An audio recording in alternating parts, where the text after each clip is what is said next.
Alors, ce qu'on disait, c'est donc l'étape 1, c'est de préciser les entrées et les sorties du programme. D'accord? Alors, pour le rectangle qu'on va commencer à schématiser, donc à l'intérieur, on va c'est-à-dire concevoir le programme. D'accord? Et là, on va préciser les entrées et les sorties du programme. Alors, que veut dire les entrées d'un programme? Essayez de me dire.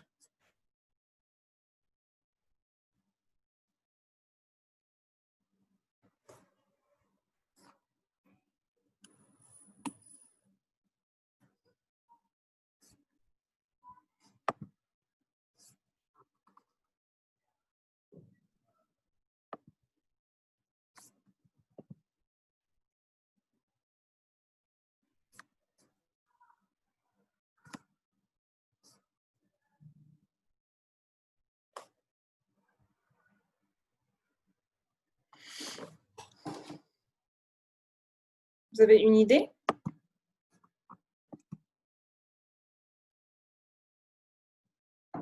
Oui, des variables, mais même au niveau des sorties, il y a des variables. Et même à l'intérieur du programme, on peut trouver des variables. D'accord? Alors, les entrées sont ce dont le programme a besoin pour qu'il fonctionne. En d'autres termes, ce que le programme attend de nous autant qu'utilisateurs pour qu'il fonctionne. Alors, si par exemple, le programme il fait la somme de deux entiers, qu'est-ce qu'il va attendre de nous autant qu'utilisateurs pour qu'il fonctionne? Donc, il va attendre les deux entiers à additionner, n'est-ce pas?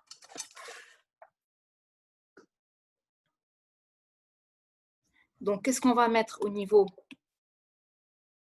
des entrées? Donc, déjà, il y en aura deux. Ce sont les deux entiers à additionner. D'accord? Pour cet exemple, deux entiers, on peut les appeler comme on veut, A et B, X, Y, comme on veut. D'accord? C'est-à-dire qu'une fois qu'on exécute le programme, nous, autant qu'utilisateurs, on va faire entrer deux entiers pour que le programme fonctionne. D'accord? Maintenant, pour ce qui est des sorties, pour la définition d'une manière générale des sorties, c'est ce que le programme fournit en résultat. Et pour ce cas particulier, pour l'exemple de la somme de deux entiers, qu'est-ce qu'il va nous fournir? Il va nous fournir la somme. D'accord? Donc, il va nous donner comme résultat la somme. On peut la mettre, par exemple, dans une variable appelée S.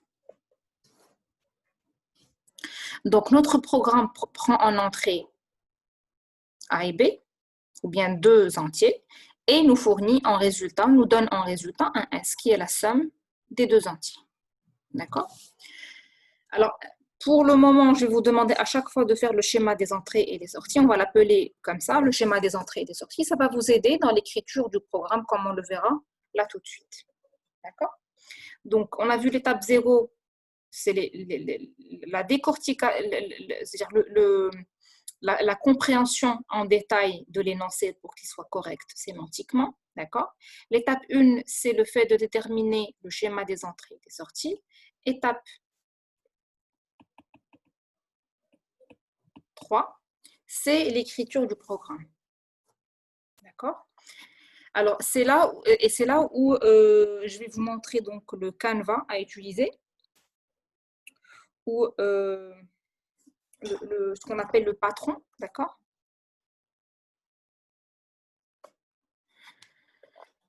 Donc, pour répondre à la question de tout à l'heure.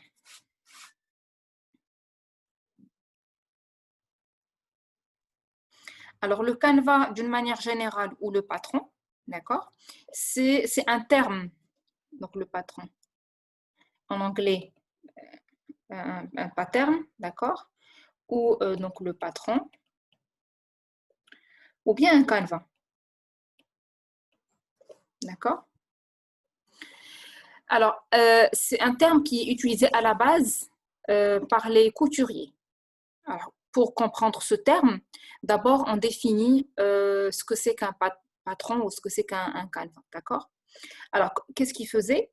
Pour, par exemple, produire quelque chose en couture, par exemple, un pull, d'accord?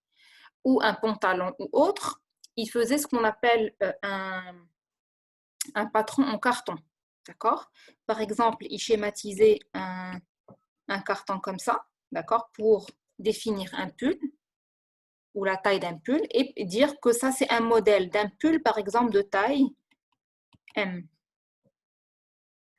Alors, quand ils vont vouloir produire n'importe quel pull de ce modèle de taille M, ils vont poser le tissu sur ce canevas en carton, sur ce patron en carton, d'accord? Ils vont découper. Quand ils vont découper, ils peuvent produire autant de pulls qu'ils veulent, d'accord? Et ça va donner donc plusieurs pulls de taille M qui suivent le même modèle, etc. Ceci dit, qu'est-ce qu'on retient de cette définition? Qu'il y a un seul patron en carton qu'on utilise et qu'on calque sur tout ce qu'on produit. Tous les pulls de taille M vont suivre le même patron en carton. D'accord? Cette notion est claire, il n'y a pas de problème?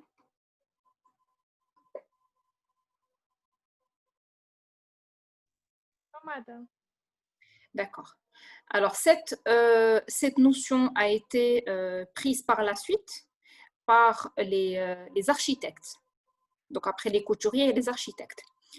Alors, les architectes ont pris cette notion pour l'appliquer dans l'architecture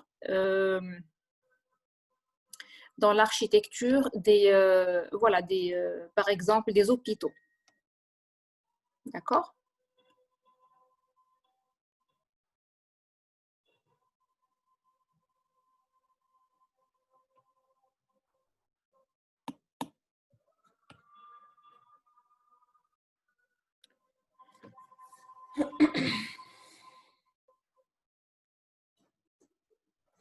Alors, qu'est-ce qu'ils font?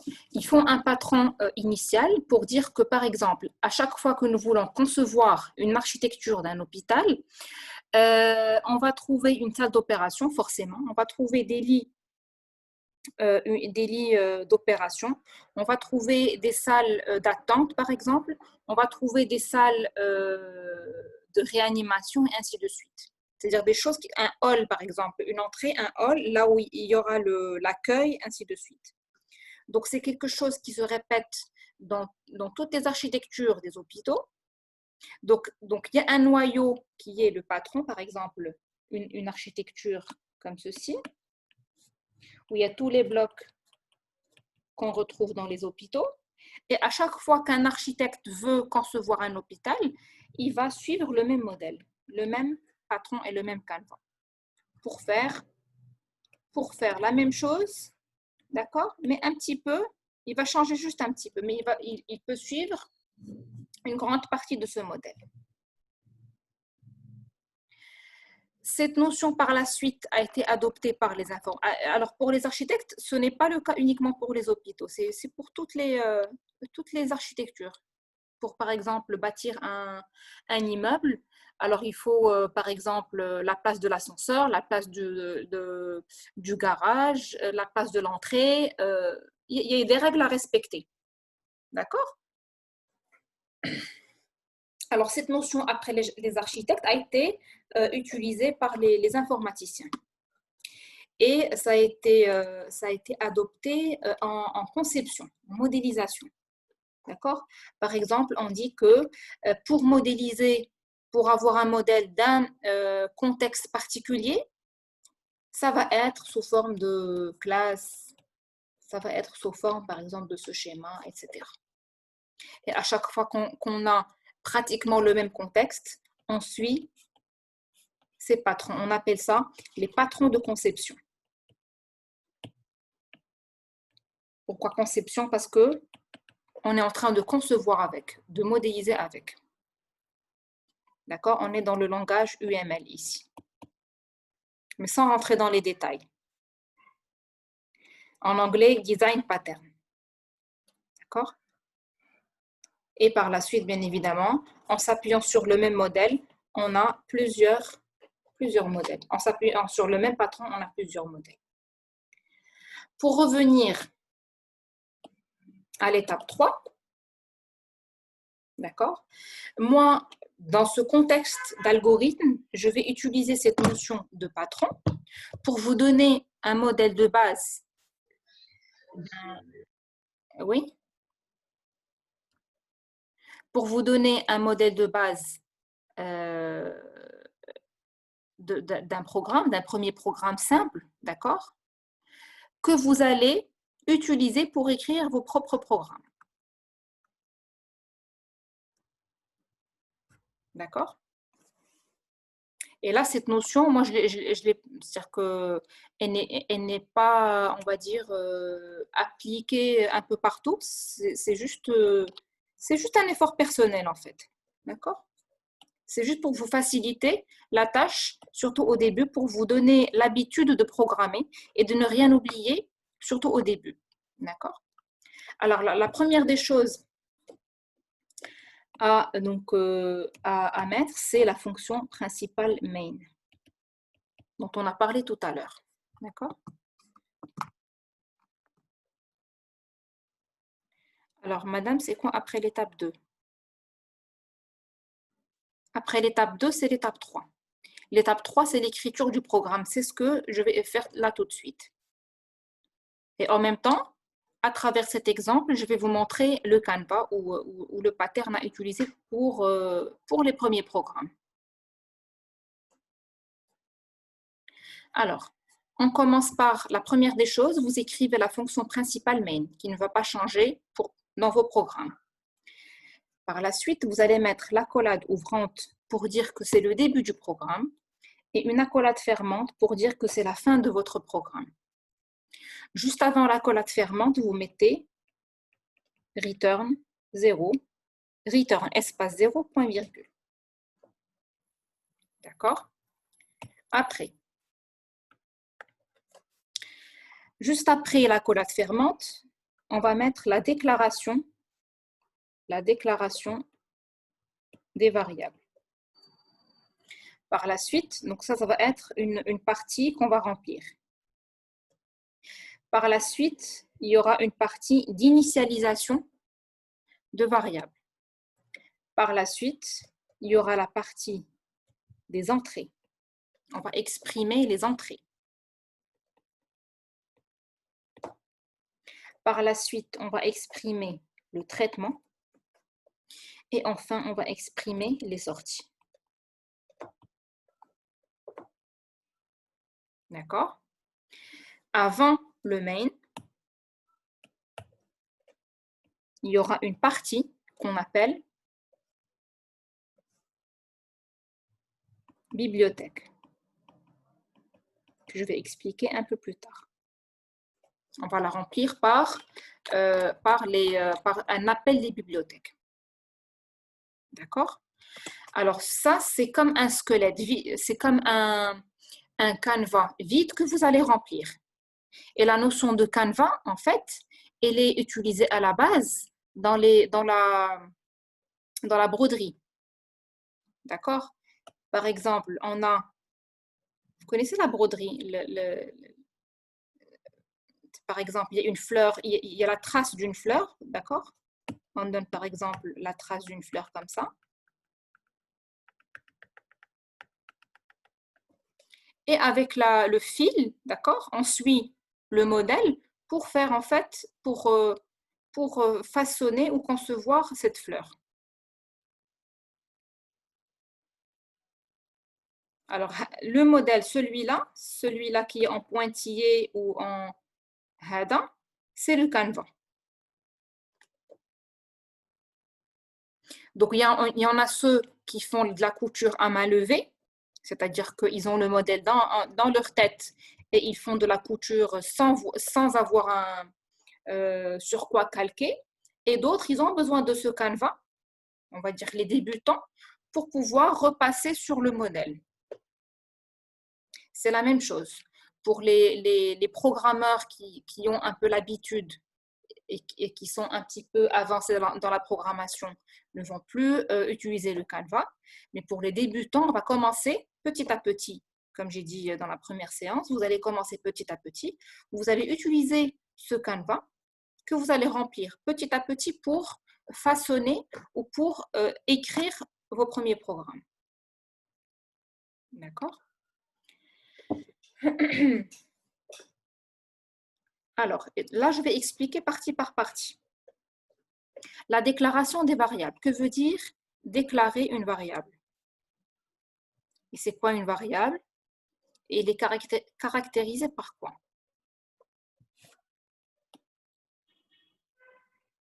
Madame, la variable, elle change tout au long du processus.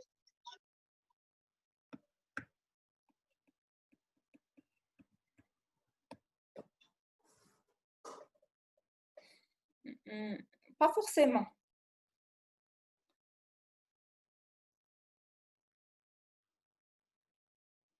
Si je prends une variable A et je mets l'élément 3, elle peut y rester du début jusqu'à la fin. N'est-ce pas?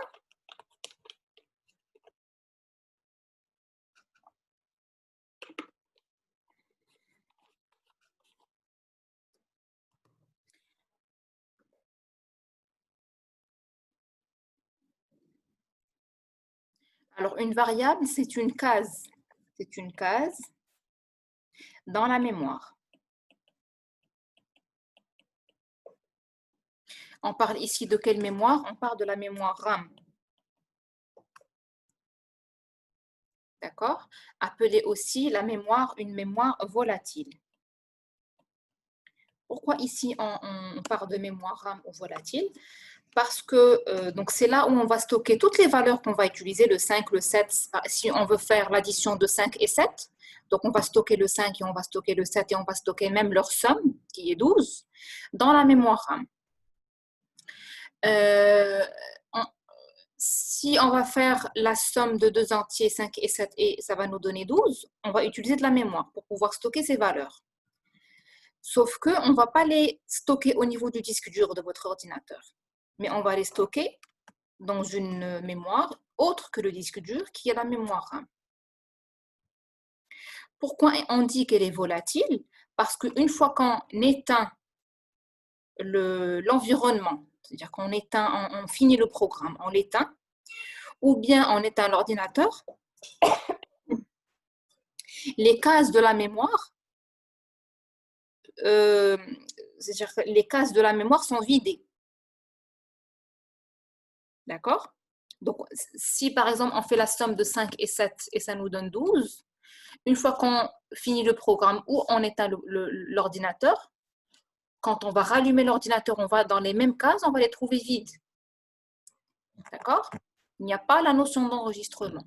Par contre, dans un disque dur, il y a cette notion d'enregistrement. Quand vous enregistrez dans le disque dur, même si vous mettez l'ordinateur hors tension, une fois rallumé, on trouve les informations, on trouve nos fichiers, on trouve nos vidéos, nos photos, etc. D'accord? Donc, c'est ça la différence entre mémoire volatile. On dit volatile parce que donc, les données s'envolent, on va dire. Une fois on finit le programme. Alors, une variable, c'est une case dans la mémoire qui a un nom, qui est caractérisé par un nom, comme par exemple le nom A. Elle est caractérisée par quoi aussi? Une variable. Oui, elle est caractérisée par un type, comme par exemple un entier, ou bien un réel, ou bien un caractère, etc. En langage C, un entier, c'est int, int. Il est caractérisé par quoi aussi?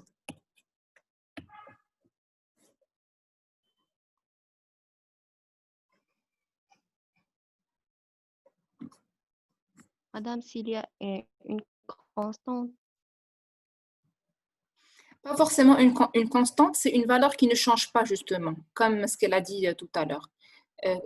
Madame, on peut le caractériser par une taille, Par une, comme le tableau. La taille. la taille de la case. Comme les tableaux, pour les tableaux, on définit la taille de ce tableau.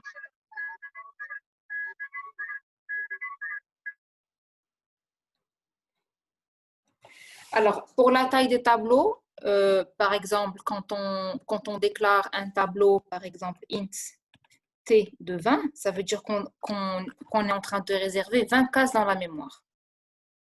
La taille ici, quand on parle de la taille d'une variable, si nous voulons écrire ici la taille, on parle de la grandeur de la case.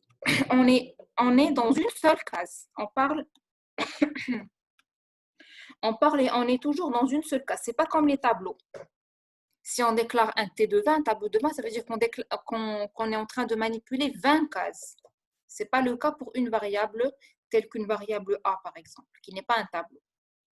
Une variable A a un nom, a un type. Si vous voulez parler de la taille, on part de la grandeur de la même case. Si elle est, on va dire, petite ou grande. Quand on parle de petite ou grande, ici, on parle de combien d'octets,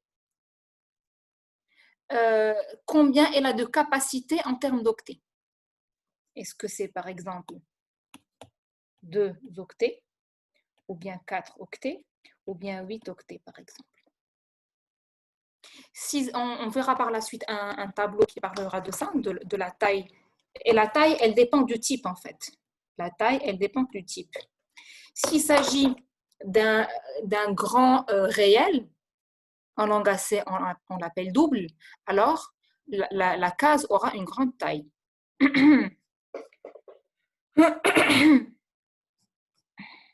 Si c'est un petit entier, par exemple, quand je dis un petit, il y a un intervalle. Il y a un intervalle, c'est entre un nombre et un nombre. D'accord?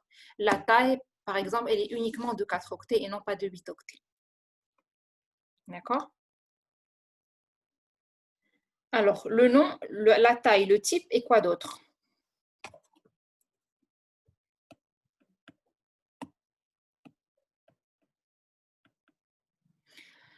La variable est aussi caractérisée par la valeur.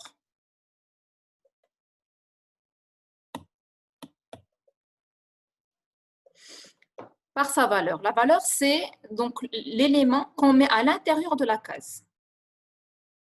Si par exemple un A, c'est un entier, alors la valeur qu'on peut trouver dans la case, ça peut être 7, ça peut être 5, ça peut être 3, ça peut être 0, etc. D'accord? Donc, exemple de valeur.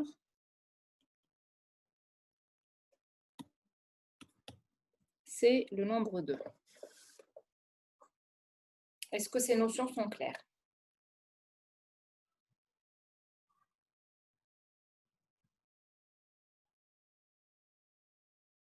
Oui, madame. D'accord. Alors, si on revient à l'exemple de tout à l'heure, il s'agit de faire la somme de 2 entiers, d'accord, pour avoir donc leur somme, par exemple, dans une variable S. La notion ici de déclaration des variables veut dire quoi? Qu'est-ce que veut dire déclarer une variable?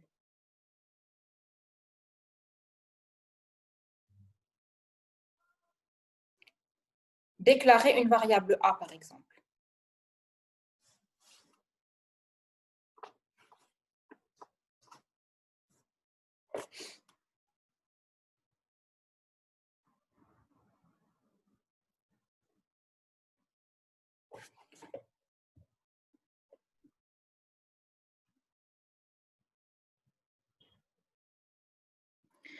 Alors, déclarer une variable A, oui, j'ai une réponse. L'afficher dans les... Non, non, pas du tout. On ne parle pas ici de l'afficher à l'écran. Déclarer une variable, c'est dire à l'environnement de réserver une case dans la mémoire. avec un type particulier et un nom particulier. D'accord? Où on peut écrire tout ça. Donc, déclarer une variable, c'est réserver dans la mémoire. Plutôt, c'est dire à l'environnement de réserver une case dans la mémoire. Si je veux déclarer une variable qui s'appelle A de type entier, déjà d'une manière générale, comment on déclare une variable? On met son type, puis on met son nom, puis on met point virgule. Exemple de déclaration, int A, point virgule. Ça veut dire qu'on déclare une variable qui a comme nom A, qui s'appelle A, et qui a comme type int. Et on rajoute le point virgule à la fin. D'accord? C'est ça. C'est ça la syntaxe d'une déclaration d'une variable. La sémantique, c'est-à-dire qu'est-ce que veut dire réserver une case dans la mémoire? Qu'est-ce que veut dire sémantiquement déclarer une variable? C'est de réserver dans la mémoire une case comme ça qui s'appelle A et qui va contenir par la suite un int. C'est-à-dire que réellement ou derrière, ce qui se passe derrière, c'est ça. Int A, point virgule, veut dire, on dit à l'environnement C, on dit à CodeBlocks de nous réserver une case qui s'appelle A et qui va contenir par la suite un int. On ne connaît pas encore sa valeur parce que c'est juste une déclaration, c'est juste une réservation au niveau de la mémoire. Est-ce que c'est clair? Ce que c'est qu'une déclaration de variable? Oui, madame, c'est clair. D'accord.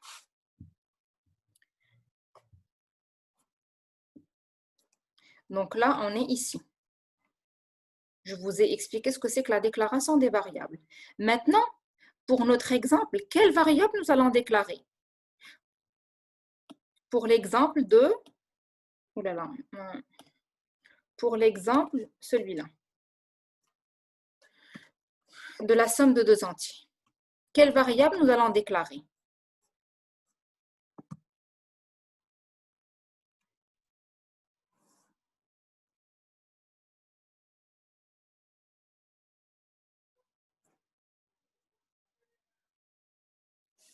Pour cet exemple-là,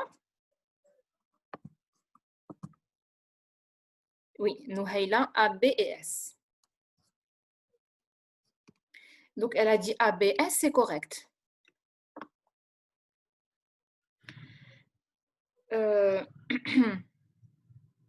Le schéma des entrées et des sorties, entre autres, il nous aide à préciser quelles sont les variables à déclarer dans le programme.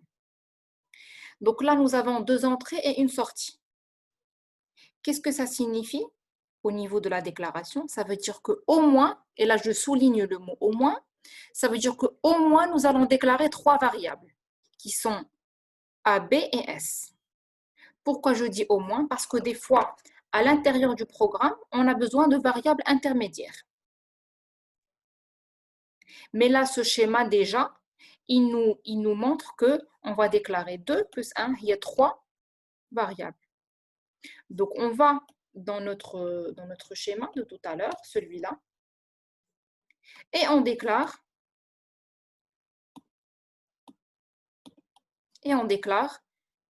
trois variables de quel type? De type entier. Parce qu'il s'agit, dans cet exemple, je vais aller ramener le chargeur.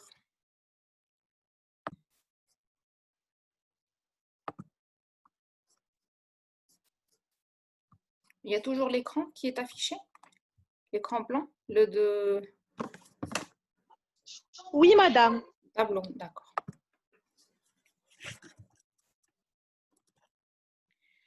Alors, donc je disais que le schéma des entrées et des sorties nous donne une idée sur les variables à déclarer, qui sont trois entiers A, B et S.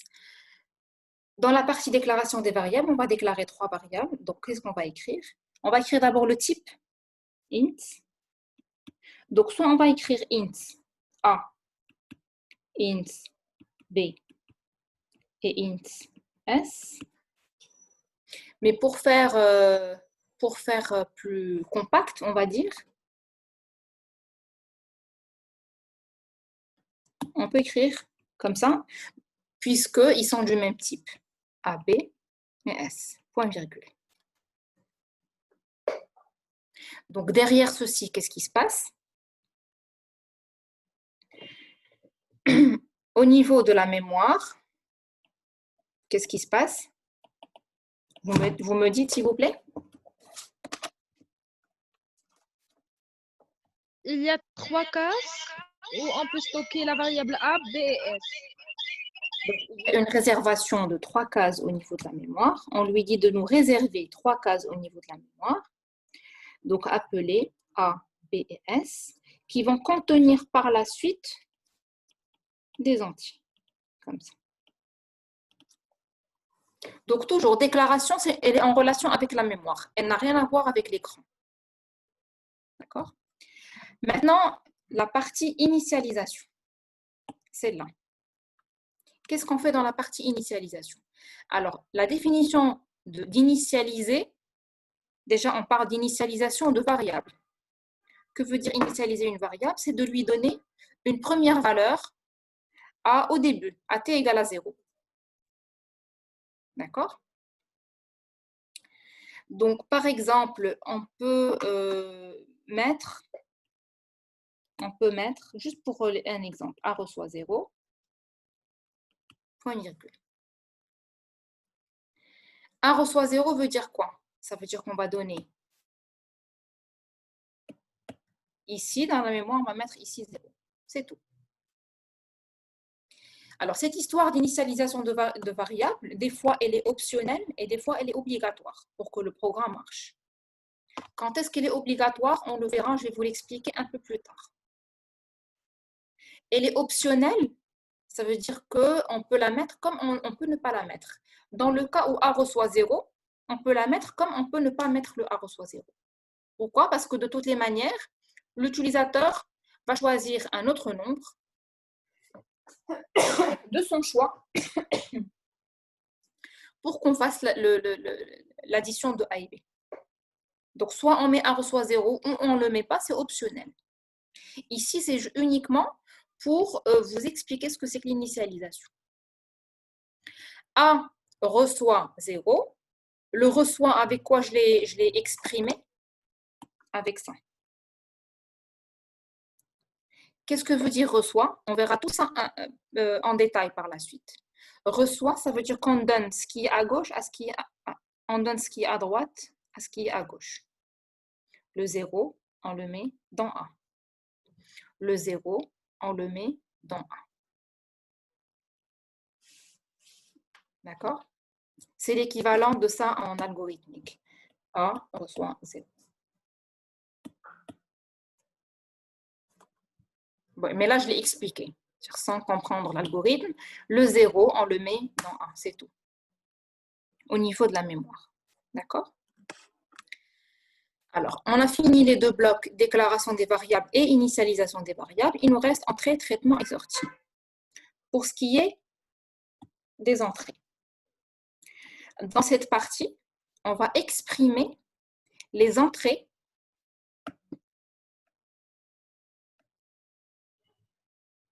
on va exprimer cette partie-là, cette partie des entrées du programme. Quelles sont les entrées de ce programme? C'est le A et le B. Et on l'a dit d'une manière générale, c'est ce que le programme attend de nous en tant qu'utilisateur pour qu'il marche. D'accord? Alors, le programme, d'où est-ce qu'il va ramener les valeurs de A et de B?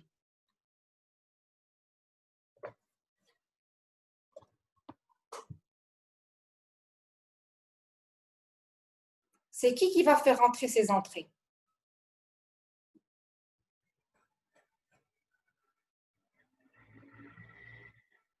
L'utilisateur, là. C'est l'utilisateur, exactement. C'est lui qui va choisir les valeurs de A et B pour que le programme lui donne comme résultat le S.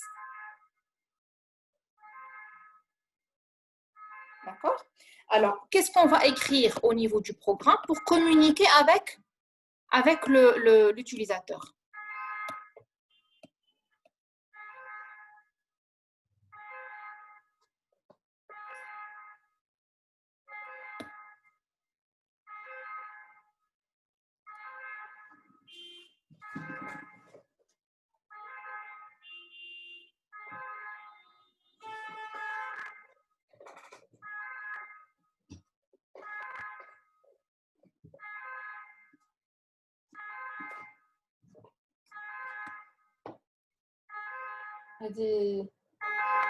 On dirait dès le Covid, l'ambulance. Alors, qu'est-ce qu'on disait? Qu'est-ce qu'on va au niveau des entrées? On va exprimer les entrées de. Vous arrivez à m'entendre quand même?